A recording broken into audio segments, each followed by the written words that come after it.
I'm going to continue on page 162. Inner Seeing, from the chapter Mind-Body Training.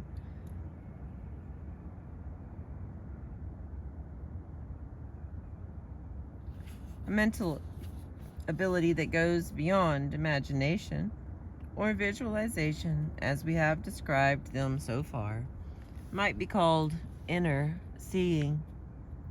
It involves images that are not deliberately constructed, like the kind of mental pictures Nicholas and Schwarzenegger have recommended. Unlike ordinary visualization, this power appears to involve a direct perception of structures or processes that are usually invisible to us. To our surprise, we have found that some people appear to catch glimpses of their own insides while involved in sport. Some distance runners, for example, have told us that they sometimes see organs, muscles, and blood vessels, and even forms that look like cells. Following a hard workout, one runner was flooded with images of breaking capillaries. He had lain down on his back to rest, when in his mind's eye he suddenly saw red cells spurting from broken vessels with startling rapidity. The perception was frightening, but there was a sensation of healing in his chest and a pervasive sense of well-being.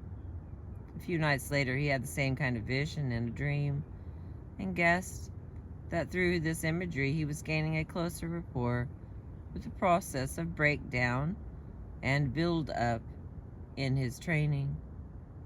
Stories like his have led me, Murphy, to ask other runners if they have known similar episodes, and I have found that some have. During talks on these subjects, I have sometimes asked if anyone in the audience might have had this kind of experience. Generally, about a quarter of those present have said that they have. Excuse me. This consistent finding, plus stories of similar phenomena among athletes, leads us to believe that many of us possess a latent power through which we can directly perceive our own body structures. Evidence from other fields of experience supports this belief. And then we've got, looks like 3 or 4 examples here of the evidence from other fields of experience supporting this belief of inner seeing. First one is, a woman reported to us that during an acute psychotic episode, she hallucinated her internal organs on the outside of her body, as if she were turning inside out. After her psychosis had passed, she was convinced that in some way she had directly perceived her body's insides. We have since discovered that many schizophrenic patients have similar experiences. And the next one. Many people say that they have seen internal body structures during the course of Gestalt therapy, encounter groups, or in other psychotherapeutic contexts. Such glimpses often come during exercises in which they are imagining what the inside of their bodies look like.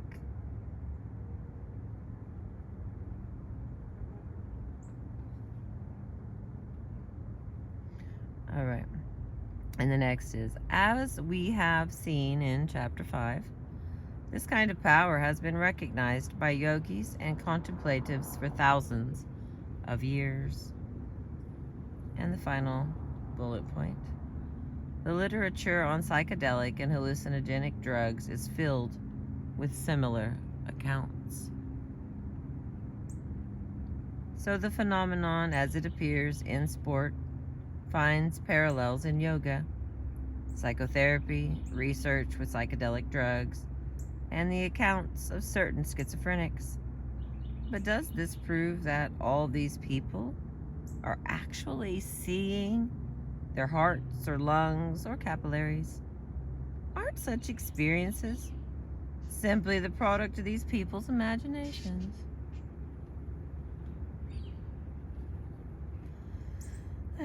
At present, we have no certain proof. Excuse me. At present, we have no certain proof that these perceptions are of actual body structures.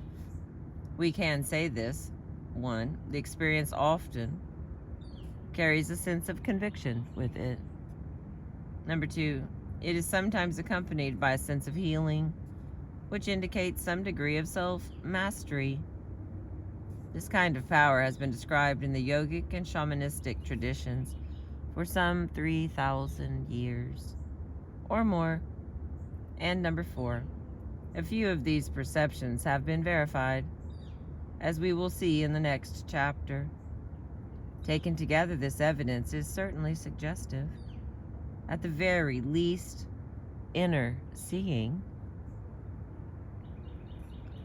vivifies one's bodily awareness, and if it is a real power, it could be harnessed to help us achieve increasing rapport with our body's structures and processes.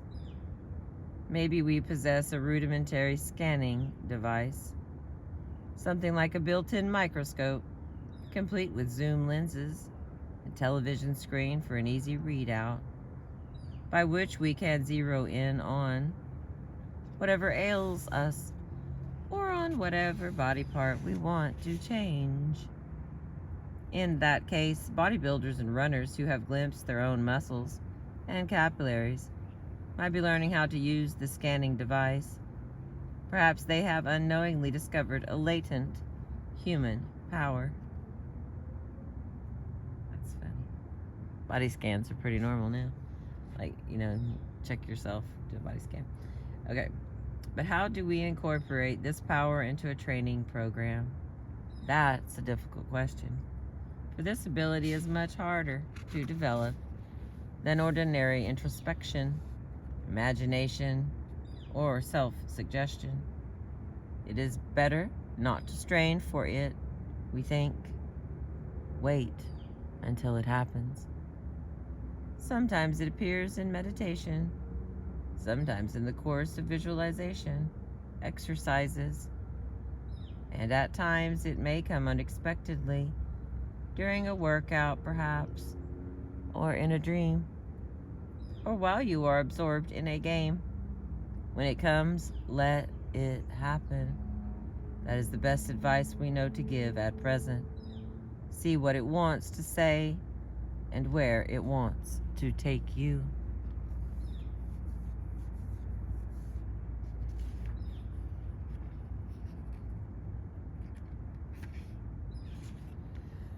Alrighty, here we go.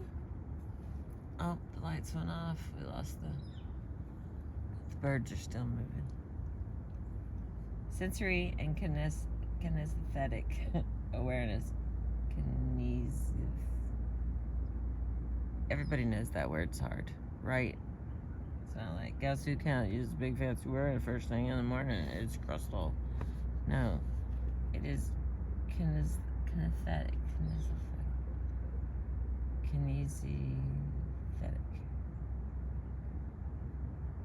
Okay, whatever. Oh man, it's gonna keep showing up. Various methods of sensory and kinesthetic. Damn it.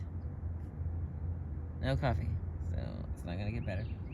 Training go under names like sensory awareness, sensory awakening, and body awareness, and so forth.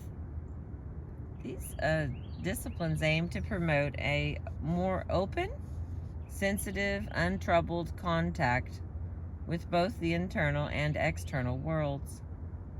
There are problems in describing them, however, for they depend much more on the nonverbal, artistic, and unique characteristics of their practitioners than they do on automatically repeated techniques or formulas.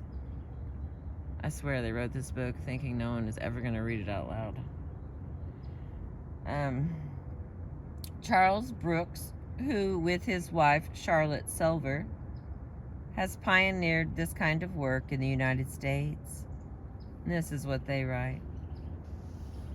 Like Zen meditation, sensory awareness is not a teaching, but a practice. We have no real theoretical framework, and our experiments are entirely empirical. Our aim is not the acquisition of skills, but the freedom to explore sensitively and to learn from that exploration. We work toward an adult version of the open, curious attitude which healthy children have to the world they are born into. Charlotte Selver has been working for more than 40 years with this approach, but she is constantly improvising and coming on approaches that she has not tried before.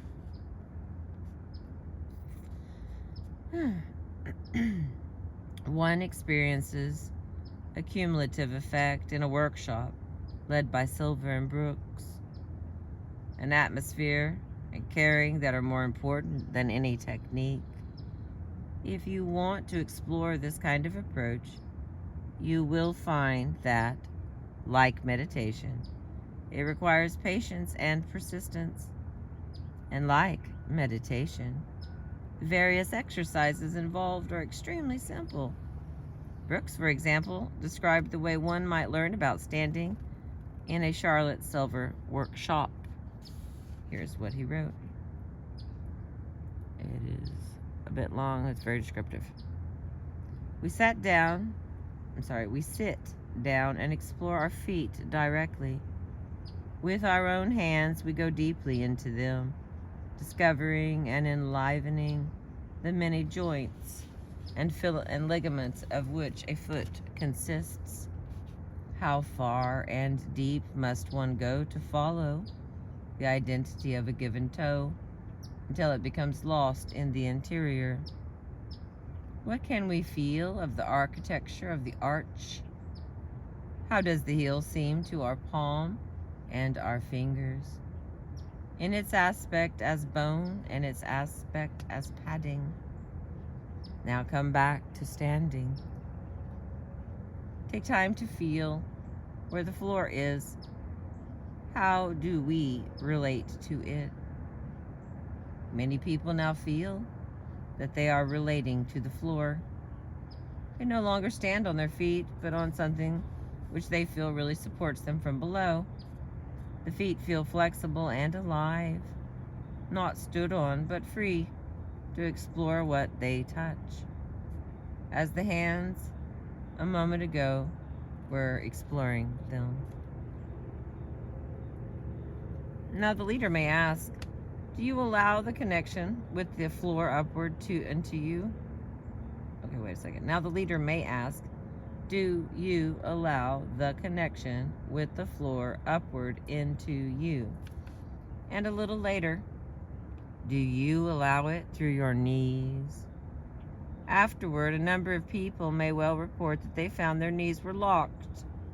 When they gave up this locking, readjustments could be felt taking place in the ankles or the pelvis or higher. As thighs and calves wake up, slight changes may occur spontaneously, or we may deliberately tighten our buttocks or our stomach muscles, taking time to notice how this affects our relation to the support under us, and noticing the changes as we gradually give up the constriction to allow more connection through.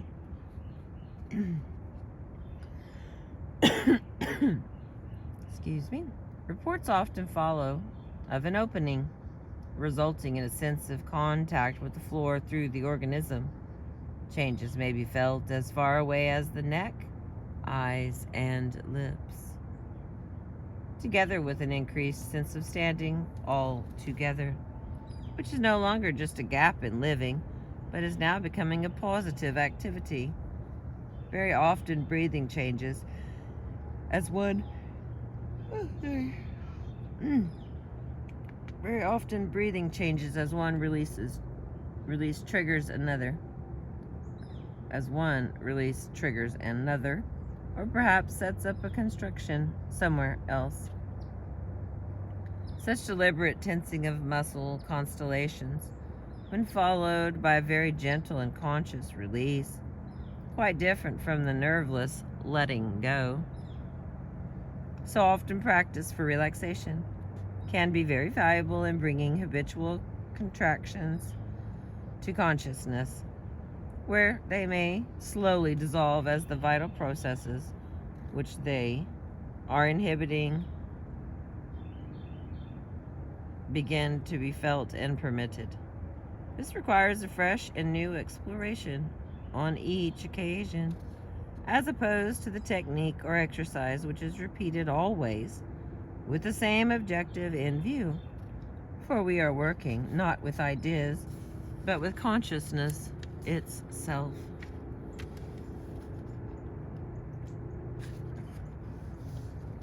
Still standing, let us bring our hands gently to resting on the top of our heads. Through palms and fingers we can feel, if we are sensitive, not only our hair, but also the temperature and perhaps the animation of living tissue underneath. This is as far up as we extend, just as the soles of our feet delimit our extension downward. What is alive in between? Is there some sense of our existing altogether between the meeting of hands and scalp at the top and the soles and the floor at the bottom? Somewhere in this extent, air, E-X-T-E-N-T, somewhere in the extent air enters, penetrates to a constantly varying distance, and leaves. Weight is passed on from bone to bone and muscle to muscle. Fluids circulate. Metabolic processes generate ever-changing energies. Everywhere, sensory nerves are interwoven, and there is the possibility of more awakeness. Our standing is an endless readjustment of these happenings to one another, depending on the clear functioning of our proprioceptive nervous system and on the flexibility of our musculature. In such trips, though, one's interior, there is always a likelihood of getting stalled.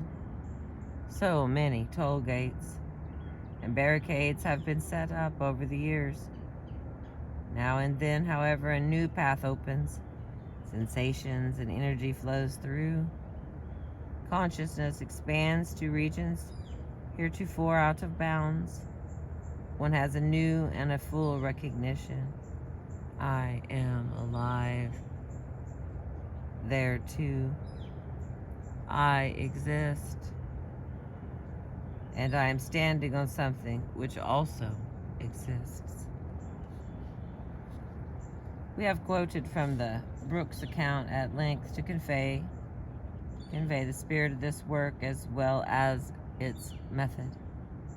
As you can see, it requires a good deal of time and patience, but its effectiveness is opening one to the richness of the internal and external worlds.